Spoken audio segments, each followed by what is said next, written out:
So this video is dedicated to all us photographers and video makers and filmmakers who feel a little less worthy than those who put out just phenomenal content, and you know who they are. But we're the ones that are still learning, and we have to put ourselves out there a little bit and try things, fail, try again, fail, learn, try again, fail, learn, and continue that process over and over.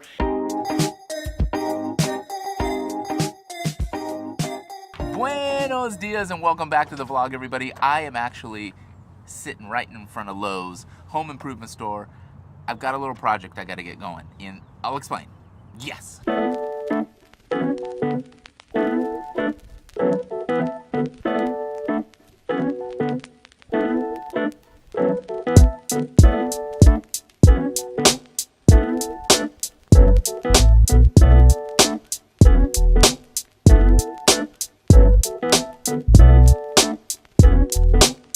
Okay, let me explain the mailbox. The reason I got a mailbox, it's not that we don't have one. We do have a mailbox. However, our mailbox is one that is stuck to the actual house, meaning it's a little hinged opening, mail goes in and drops right into the house. Well, the dog goes nuts every time the mail drops in. So many moons ago, we put a basket outside of the mailbox door, put a sign on the door, put mail in the basket. Okay, that's been fine and dandy. But the dog still goes ape nuts when the mailman walks up to the basket to drop the mail. So I can't win for losing. So I wasn't so worried about the barking and all that stuff. However, Tika just a few days ago had to have emergency surgery, and she had eaten some type of coil or some type of metal stringy type of thing, and anyways, we had to have that removed or she was gonna pass. So we decided to have the operation, and needless to say, and thank goodness, she is home, safe and recovering. However, I couldn't have her going nuts because she still would try to get all crazy up on that mailman. And so I just decided to go get the mailbox, put it out front. The mailman will just reach the front of our house, bop, put that mail in, and it's off and running, and Tika will know no better. So that is the story of the mailbox. And yes, Tika is doing great. So that's the story of the mailbox. Today's video was inspired by 2 subscribers, one asking about the learning curve of color grading photos, and the other inspired me to make this video because I really didn't show too many shots or any shots in the video before. So I want to address color grading, and I want to show a couple images as I do it. So that should satisfy both, I hope. Anyway, hold on, I'm thirsty. The other thing that I did want to focus on here is the intimidation factor of photography, photos, and editing photos. I feel that there is this stigma out there, and I know it to be true because I have felt it and probably still feel it to a certain extent about editing photos and putting them out for the world to see. I'm not so worried about that anymore. I've done a lot of it. By no means do I feel that every photo is perfect, but they are mine. They are my creations. They're things that I developed in shot and then back into post, where I really feel I had a good time doing it. I spent a lot of time and effort in trying to color grade and edit a photo so it pops. So this video is dedicated to all us photographers and video makers and filmmakers who feel a little less worthy than those who put out just phenomenal content, and you know who they are. But we're the ones that are still learning, and we have to put ourselves out there a little bit and try things, fail, try again, fail, learn, try again, fail, learn, and continue that process over and over. And I want to show that vulnerability here on this channel. So I'm going to show you here today that you can get into any photo editing software and do your thing and just press buttons. There's no right or wrong. Nobody should tell you how a photo should look. If it looks good to you and you're proud of it, then that is the photo that it is, and that is the photo that it will be. So that's all you got to worry about. And if you're doing it for others to like it, and that's okay if that's where you want that photo to land or be cataloged or categorized as. Hopefully that makes sense. But edit your photos, press buttons. We're going to get into it right now. I'm going to show you a couple photos that I took today on my iPhone, but I'm going to show you the difference between editing a JPEG and editing a RAW file. Shooting RAW, very simply, allows you to manipulate a photo that much more in post. Once you hit that trigger and that shutter goes off, it's up to you to figure out how you want that photo to look, and that's what RAW files allow you to do. JPEG files compress and try to manipulate the photo in the file, and there is far less that you can do with it. Yes, you can still edit it, but you have far many less layers of data to work with than you would in a RAW file. The one last thing, and I do want to mention before I get into this, since I did use an iPhone doesn't natively shoot RAW files, so you have to use a third-party app. I've suggested a few down below in the description that have worked for me. I'm not going to go into further detail. Maybe that's another video on some of these apps. I know that Android also has RAW file camera apps that do similar things as the ones I use today. And I don't know, maybe Android shoots RAW files in the operating system for the camera that you own. Let me know down in the description below if that's the case. But anyhow, using the iPhone, I shot 2 different shots on a JPEG right out of my iPhone 7 Plus, and then I used a paid-for app called Halide to shoot the RAW image, and then we're gonna look at both and see what both look like using the same exact parameters. So I'm gonna use Lightroom here today. It's part of the Adobe suite of tools that I subscribe to. You can actually get Lightroom, I believe, for a 14-day free trial, and after that you can pay $10 a month, I believe. I do know that the Lightroom app is free, so if you are shooting RAW files on your phone and then editing them in Lightroom Mobile, you have the best of both worlds, free and free. Well, you may have to pay for the app, but enough said. And remember, any photo editing software is good enough. Just get started. Start pushing buttons and start moving sliders. Let's go. Let's get into Lightroom. Okay, we are going to import a couple photos using this button here, the import button down in the left-hand bottom corner.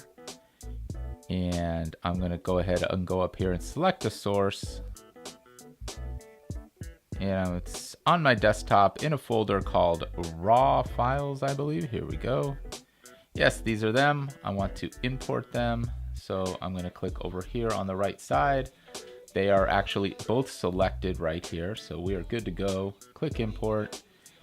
And it's going to bring them in. Non-RAW files were not converted to DNG. So that means one of them is a JPEG, which I believe is this one here.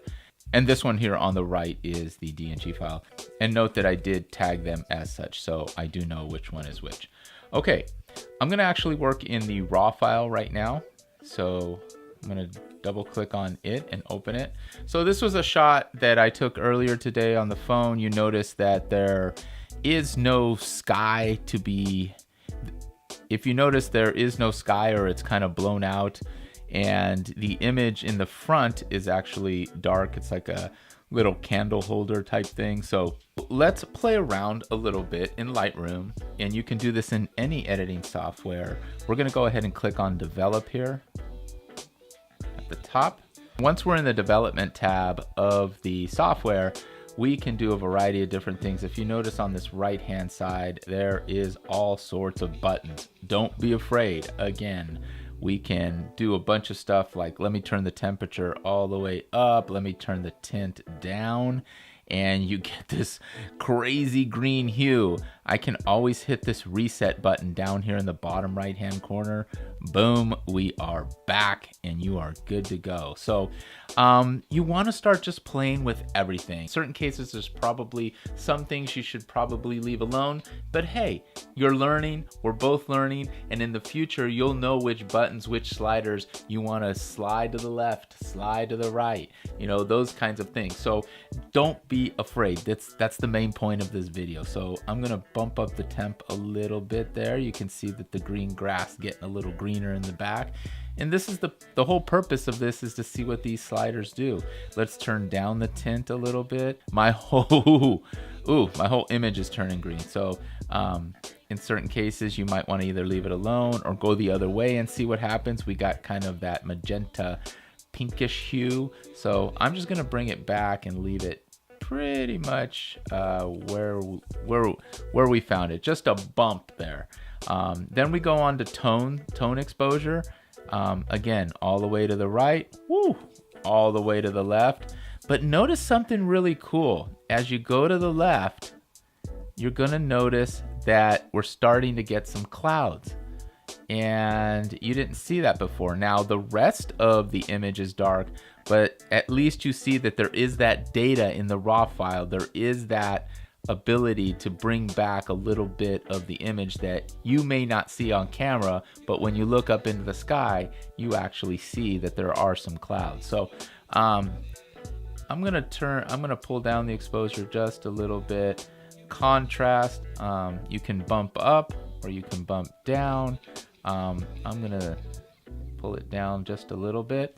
Again, I don't profess to be an expert here. I just want to make sure that we are on the same page as beginners, as novices, as amateurs, that we are trying our best to figure out an editing piece of software. And again, most are fairly similar in the language and the types of buttons and sliders that they all have. Okay, so let's go to highlights. Let's bump up the highlights. Let's pull down the highlights. That's pretty cool. So I'm gonna leave those highlights down a little bit. I like how we're getting some of the clouds back there. Shadows, bump up the shadows, bring down the shadows. I'm just gonna bring them down just slightly. Bump up the whites. Woo, gone. Pull them down. Okay. Yeah, I'm gonna pull down the whites just slightly. Maybe pull down. Bump up the, now if you bump up the blacks, you pull them down. So again, it's all a matter of preference. All right, presence or clarity. Again, that kind of looks nice, bumped up. Pull it back the other way, you get like this smoothed out effect, almost cartoonish look. It depends on what look you're going for, but I'm gonna go ahead and bump that back the other way. I kind of like that clarity for this image. Vibrance, I'm gonna do this. I'm gonna pull down the saturation a little bit, just a tad. I don't want to lose too much of that color. And then I'm gonna pull the vibrance back up the other way. There we go. See what we're getting there? A little too much, but we're getting some color both in the object in the front and in the back with the foliage and things of that nature. So I'm kind of liking that. I was really scared of this tone curve. Really don't know what it is and what it does, but if you slide along here, it kind of tells you what this tone curve's all about.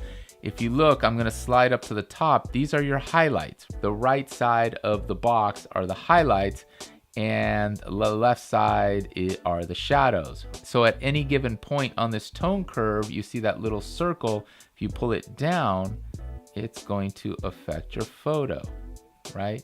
And again, that's for the highlights. And the thing is that you can either use the sliders down here, or you can just use the tone curve. I prefer to mess around with the tone curve a little bit. You can bump it up, you can pull it down. Again, and this is gonna be so repetitive. Keep pressing buttons, keep sliding sliders. Now we're down here into the color section.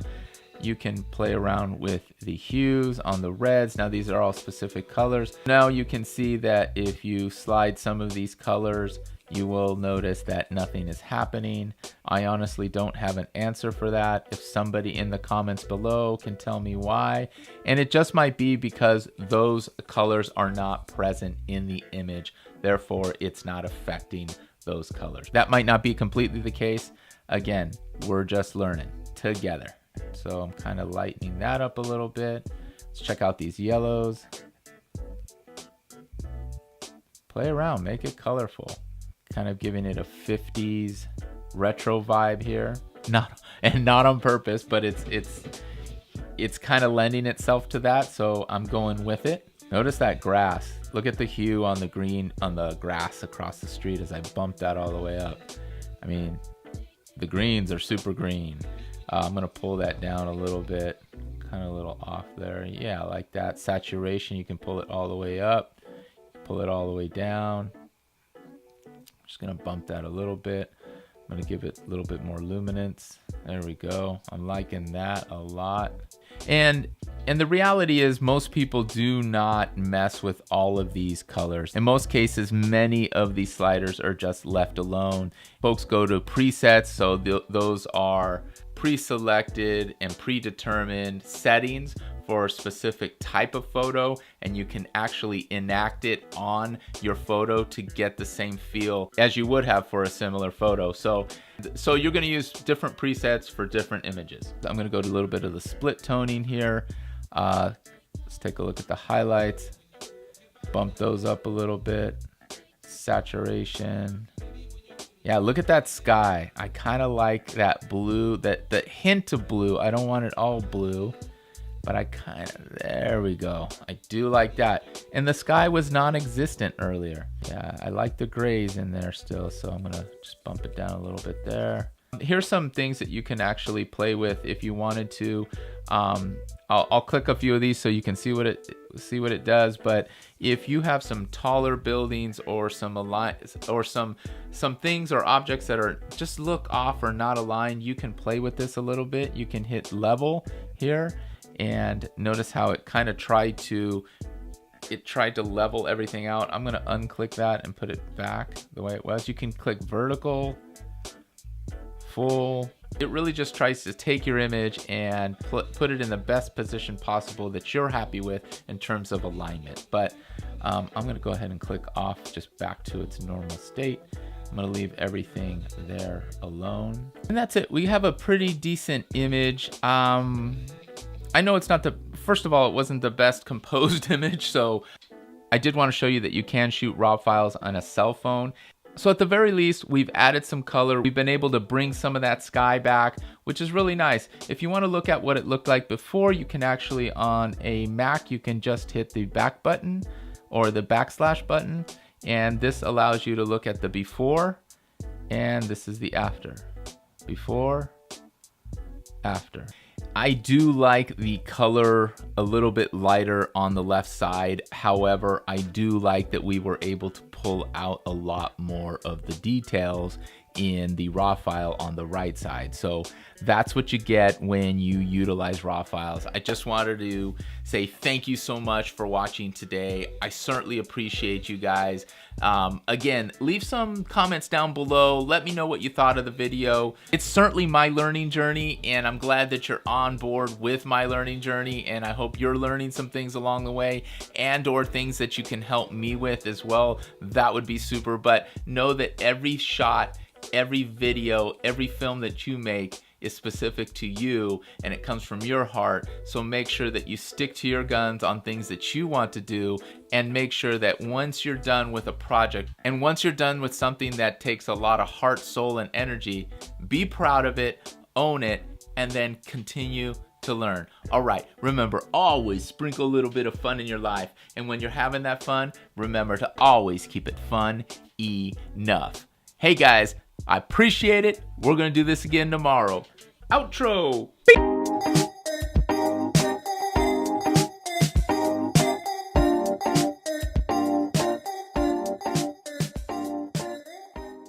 And then punching them, and then editing them, and then editing them, and then editing them, and then editing them, and then editing them.